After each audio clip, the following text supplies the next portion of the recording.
खुलुमबाय गोजोन फुंबिलिनि गासैबो बड'लेण्ड बुब्लिनि अनसायगिरिफोरखौ बरायग्रोबाय।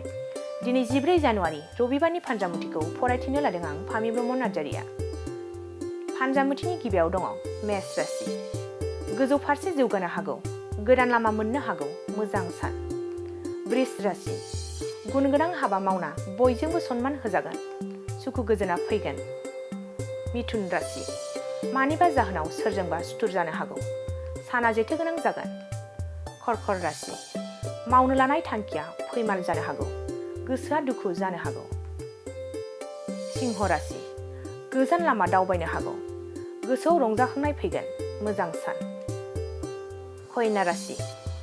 हास्थायनानै थानायखौ मोनफुंनो हागौ, रंजा बाजायैनो समखौ हगार हरगोन, खुसिनि सान जागोन। तुला राशि। फरायनायाव हेंथा फैनो हागौ, रांनि आंखालाव गोग्लैनो हागौ, गाज्रि सान जागोन। वृश्चिक राशि। नखराव दावराव दावसि सोमजिनो हागौ, सुखु गोजोन गैया जागोन, गाज्रि सान जागोन। धनु राशि।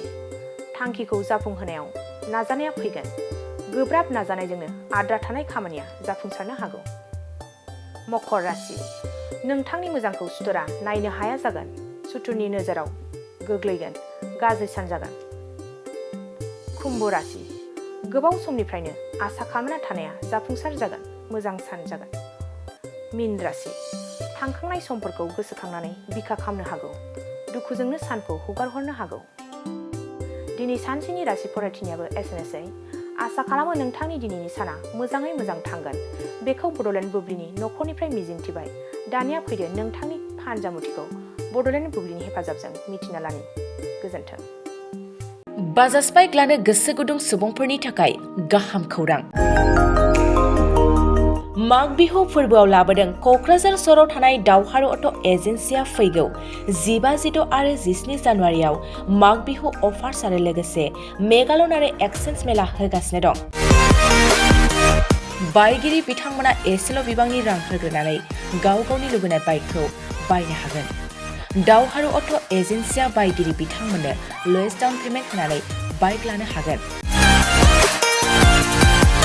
नोंथांमोना क'क्राझार सहराव थानाय दावहारु अट' एजेन्सि श'रुमजों लोगोसे कारिगाव फेस्टिभ आउटलेट आरो दतमा फेस्टिभ आउटलेट आरो बडगाव फेस्टिभ आउटलेट ब्रान्च श'रुमावबो होबाय थानाय माग बिहु अफार्स आरो लोगोसे मेगालन आरो एक्सचेन्ज मेलायाव फैनानै नोंथांनि लुबैनाय बाजाजनि बाइकखौ लांफैनो हागोन।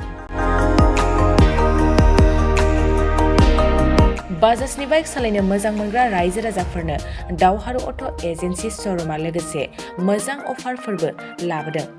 बेफोरनो जाबाय 5 लिटार पेट्रल फ्रि, गंनै हेलमेट फ्रि, बाइक बायगिरिफोरनो फ्रि एसेसरी गिफ्ट हरनाय जागोन आरो एक्सचेन्ज खाबुआबो एभेलेबेल जागोन। मोजां खाबुबो होबावदों, 500 रां होग्रोनानै गोसोबायदि बाइकखौ आवग्रिना दोननो हागोन। आबुङै मिथिबावनो थाखाय 6003 99187 8822 01819 93 जानबुं नाम्बाराव खौरां लाहरनो हागोन।